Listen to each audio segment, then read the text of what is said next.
యోసేపు యొక్క జీవితంలో నుంచి కొన్ని వాక్యాలను మనము నేర్చుకుందాం. 42వ అధ్యాయము 6-7 వాక్యాలు మనం చదువుకుందాం. 42వ అధ్యాయం 6-7. అప్పుడు యోసేపు ఆ దేశం అంతటి మీద అధికారి అయి ఉండెను. అతడే ఆ దేశ ప్రజలందరికీ ధాన్యం అమ్మకము చేయవాడు గనక యోసేపు సహోదరులు వచ్చి ముఖములు నేలన మోపి అతనికి వందనము చేసిరి. యోసేపు తన సహోదరులను చూచి వారిని గుర్తుపట్టి వారికి అన్యుని వలె కనబడి వారితో కఠినముగా మాట్లాడి మీరెక్కడి నుండి వచ్చితనని అడిగెను. సో గమనించండి, ఈ యొక్క వాక్యము మనకు దేని గురించి తెలియజేస్తుందనంటే యోసేపు గురించి మనందరికీ బాగా తెలుసు. చిన్నపిల్లలు అడిగిన ఒక టక్కన స్టోరీ చెప్పేస్తారు. సో గమనించండి, ఈ యొక్క యోసేపు యొక్క 42వ అధ్యాయంలోకి వచ్చినట్లయితే యోసేపు ఐగుప్తు దేశంలో ఒక గొప్ప అధికారిగా ఉండి ఐగుప్తు దేశం మొత్తం కూడా పరిపాలిస్తూ ఉన్నాడు. అయితే గమనించండి, చుట్టుపక్కల దేశం యొక్క నలుమూలలా కూడా కరువు సంభవించినప్పుడు, కరువు వ్యాపించినప్పుడు, తినడానికి తిండి లేనప్పుడు కనాను దేశంలో ఉన్నటువంటి యోసేపు యొక్క సహోదరులు ధాన్యం కొనడానికి యోసేపు దగ్గరికి వస్తారు.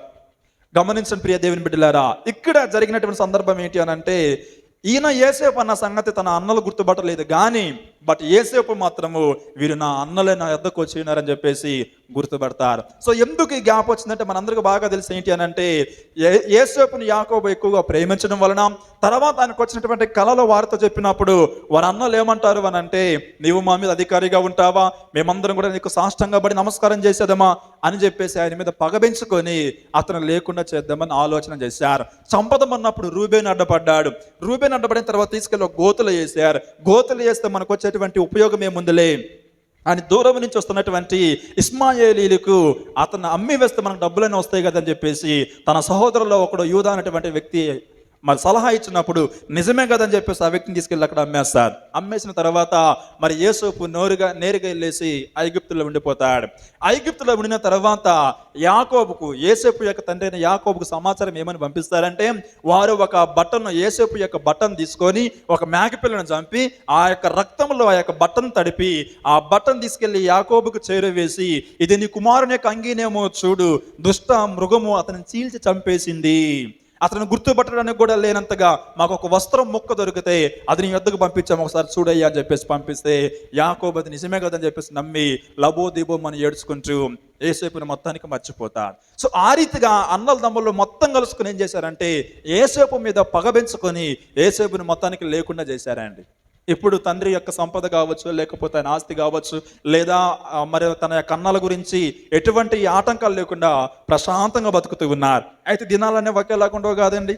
పాపం ఆయన చిన్నవాడని కనిష్ఠుడని చెప్పేసి అందరు కలుసుకుని పాపం లేకుండా చేసేసారు. అయితే గమనించండి, చివరకు కొన్ని సంవత్సరాలు గడిచిన తర్వాత పరిస్థితి ఎలాగూ మారిందనంటే, అన్నలకేమో కరువు వచ్చింది, అమ్మబడిన తమ్ముడేమో అధికారిగా చలామణి అవుతూ ఉన్నాడు. దేవునికి స్తోత్రం కలుగును గాక. హల్లెలూయా. దేవుడు నీ పక్షాన ఉంటే, దేవుడు నీతో ఉంటే 100 మంది ఏకమైన, ఊరు మొత్తం ఏకమైనా కూడా నేను ఎవడు ఏమి చేయలేడు. హల్లెలూయా. భయపడకము, నేను నీకు తోడై ఉన్నాను. ఆ సిచ్యువేషన్ ఎంతో భయంకరమైనది కావచ్చు అండి. ఎందుకో తెలుసా, అందరూ ఒక పక్షాన చేరి ఒక్కడిని పట్టుకొని తీసుకెళ్ళి అమ్మి వేసి, ఇడు మా వాడు కాదు, మా కొద్దనే వద్దు, ఇడు వెళ్ళిపోవడమే మాకు మంచిదని చెప్పేసి అమ్మేస్తున్నప్పుడు యోసేపు ఎంత బాధపడాలి. ఎందుకో ఆయన నమ్ముతున్నందుకు కదండి, నా అన్నలకు నా మీద ఎంత కక్ష ఉందా, నా తోబుట్టులకి ఎంత కక్ష ఉందా అని చెప్పేసి యోసేపు ఎంత బాధపడి ఉండాలి, ఎంత విచారణ గురై ఉండాలి, ఎంత కృంగిపోయి ఉండాలి. గమనించిన ప్రియ దేవుని బిడ్డలారా, అయినప్పుడు కూడా ఆ సిచ్యువేషన్లో యోసేపు ఎంత మాత్రం కూడా భయపడకుండా అలాగనే ముందుకెళ్ళిపోతూ ఉన్నాడు. అయితే కొన్ని సంవత్సరాలు గడిచిన తర్వాత ఏం జరిగిందో మనం చదువుకుందాం. ఇదే 43వ అధ్యాయానికి మనం వెళ్దామండి. 43వ అధ్యాయంలోకి వెళ్ళినట్లయితే ఇక్కడ 19 నుంచి 25 వాక్యాలు మనం చదువుకున్నట్లయితే ఇక్కడ చూడండి, 19వ వాక్యం మనం చదువుకుందాం. వారు యోసేపు గృహ నిర్వాహకుని యొద్దకు వచ్చి ఇంటి ద్వారమున అతనితో మాట్లాడి, తర్వాత 25వ వాక్యాన్ని మనం చదువుకుందాం. 25వ వచనం. ఇంటికి తీసుకువచ్చి వారికి నీళ్ళియగా వారు కాళ్ళు కడుగుకొనిరి, మరియు అతడు వారి గాడిదలకు మేత వేయించెను. అక్కడ తాము భోజనము చేయవలనని వినిరి గనుక మధ్యాహ్నమందు యోసేపు వచ్చు వేళకు తమ కానుక సిద్ధము చేసుకునేది. యోసేపు ఇంటికి వచ్చినప్పుడు వారు తమ చేతులలోనూ నా కానుకను ఇంటిలోనికి తెచ్చి అతనికి నేలన సాగిలపడిరి. సో వీళ్ళు ఎన్ని మార్లు అంటే యోసేపును కలుసుకున్న ప్రతిసారి కూడా సాగిలపడి నమస్కారం చేస్తూ ఉన్నారు. ఆనాడు ఆయన ఒక కళ చెప్పింది. ఏంటి తెలుసా? అన్న, నాకు ఒక కళ వచ్చింది. అదేంటి అని అంటే, మనము చేలో ఉండి పంటకొస్తూ ఉన్నప్పుడు నా పనేమో పైకి లేచింది, మీ పనులన్నీ కూడా నన్ను చుట్టుకొని సాష్టాంగ నేలను పడి నాకు నమస్కారం చేస్తున్నాయి అని చెప్పినప్పుడు వాళ్ళన్నటువంటి మాట ఏంటి అని అంటే నువ్వు మాకన్నా గొప్పవాడు అవుతావా, నీకు మేము బానిసలం అవుతామా, నువ్వు మాకు అధికారిగా ఉంటావని చెప్పేసి కోపగించుకుని ఎగతాళి చేసి తిట్టి వాళ్ళ ముందు లేకుండా పంపించేశారు. కానీ ఇక్కడ జరిగే పరిస్థితి తెలుసా? యేసేపు ఎప్పుడు కనిపించినా కూడా సాష్టాంగపడి నమస్కారం చేస్తూ ఉన్నారు. వాస్తవానికి వచ్చింది కల కాదు యేసేపుకి. ఏమొచ్చింది? భవిష్యత్తులో జరగబోయే దర్శనము యేసేపుకి వచ్చింది. వాళ్ళకు తెలియకుండానే యేసేపు ముందుకు పోయి సాగిలపడి నమస్కారం చేస్తూ ఉన్నారు. పండుకొని దొరిలాడుతున్నారు. అయ్యా నీకు దన్నాలయ్యా, నీకు దన్నమయ్యా. ఎందుకు వచ్చింది కర్మ? గమనించిన ప్రియ దేవుని దర్శనము, దేవుని యొక్క దర్శనము అది అయ్యున్న ఎడలా, అది ఆకాశం గతించిన భూమి గతించిన ఎంత మాత్రం కూడా దర్శనం అనేది జరగకుండా ఉండదు. వాళ్ళకి తెలియకుండా వాళ్ళు నమస్కారం చేస్తూ ఉన్నారు సాగిలపడి. యేసేపుకు ఎటువంటి కళ వచ్చిందో ఆ కళను అక్షరాల తన కళ్ళ ముందు వాళ్ళ అన్నోలు చేస్తా ఉంటే చూస్తూ ఉన్నాడు. ప్రియమైనటువంటి దేవుని బిడ్డలారా, గమనించండి, ఇక్కడ చదువుకున్నటువంటి వాక్యంలో మనకేమని అర్థమవుతుందనంటే, రెండవ మారు యేసేపు దగ్గరికి ధాన్యం కోసం వస్తారు.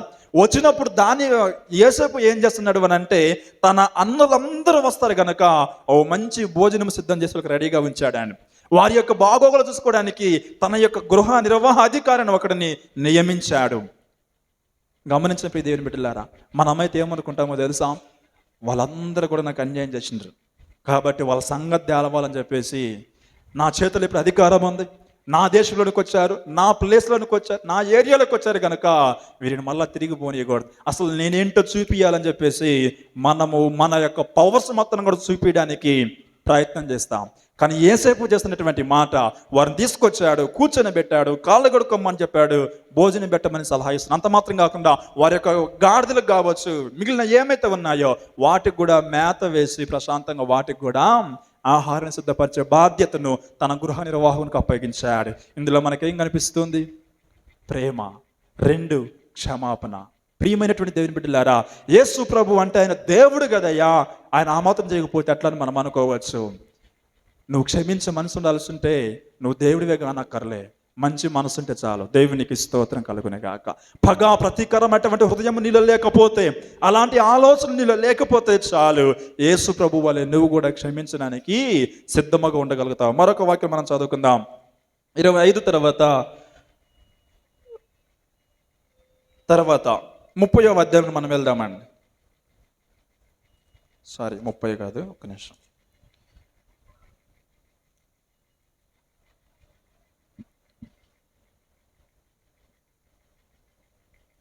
46.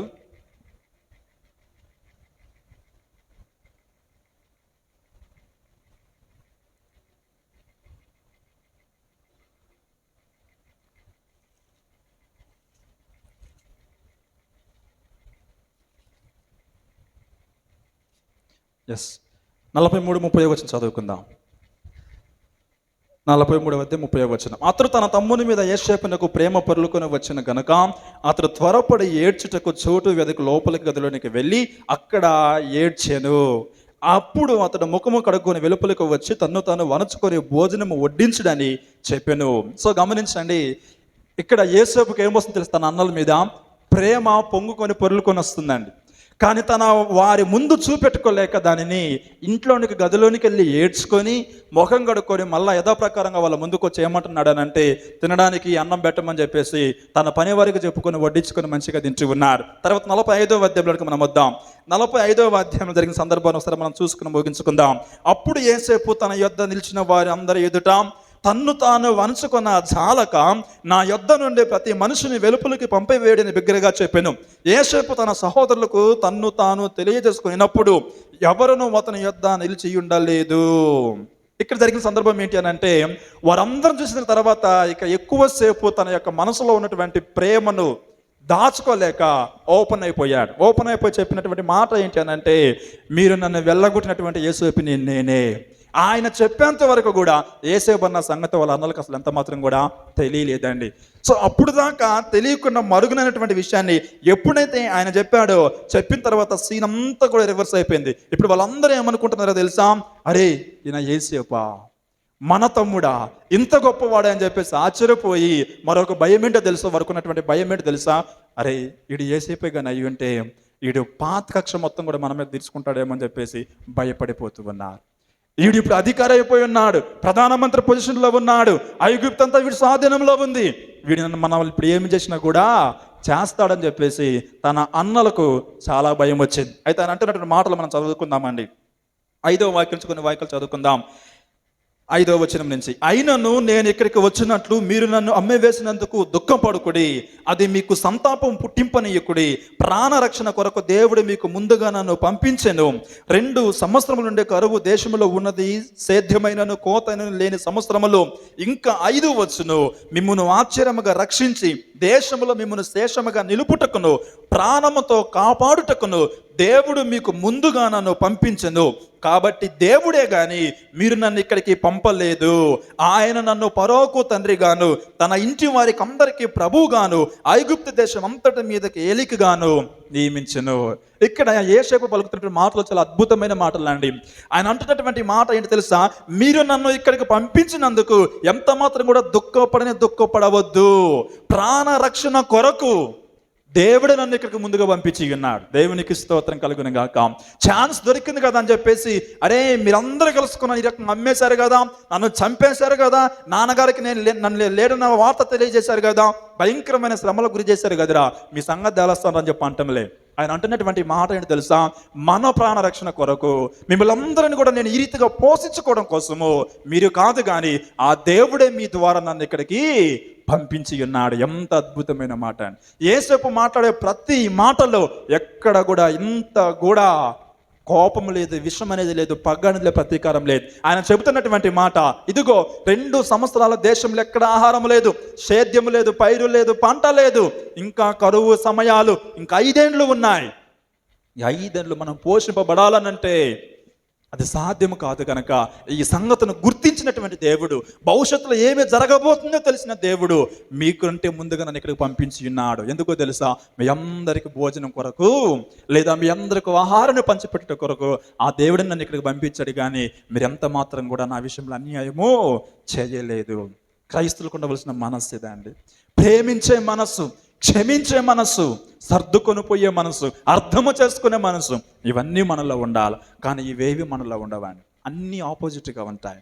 ప్రతి చిన్న మాటను మనం అపార్థం చేసుకుంటాం, ప్రతి చిన్న మాటను తప్పుగా అర్థం చేసుకుంటాం, తొందరపడి మాట్లాడుతూ ఉంటాం, నిందలేస్తాం, అపనిందలు వేస్తాం. అవి కూడా చాలా అన్నట్లుగా ఇంకా అనేక మందికి చాటింప చెప్తూ ఉంటాం.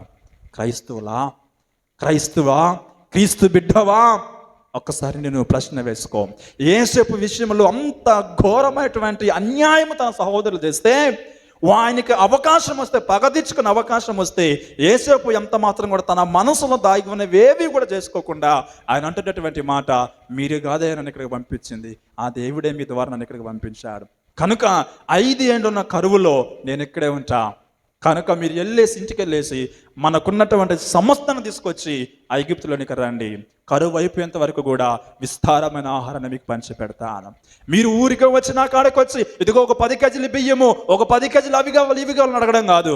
మా నోళ్ళు ఎంతమంది ఉన్నారు, పిల్లల నుంచి పెద్ద వరకు మనకున్న పశువులు సమస్తమును కూడా తీసుకొచ్చి ఇక్కడ పెట్టేయండి, మనం ఇక్కడ హ్యాపీగా ఉందామని చెప్తూ ఉన్నాడు. ప్రియమైన దేవుని బిడ్డలు, చివరిగా ఒక వాక్యం చదువుకుని ముగించుకుందాం. అదే 45వ అధ్యాయము 24వ వాక్యం మనం చదువుకుందాం. 45వ అధ్యాయం 24వ వచనం.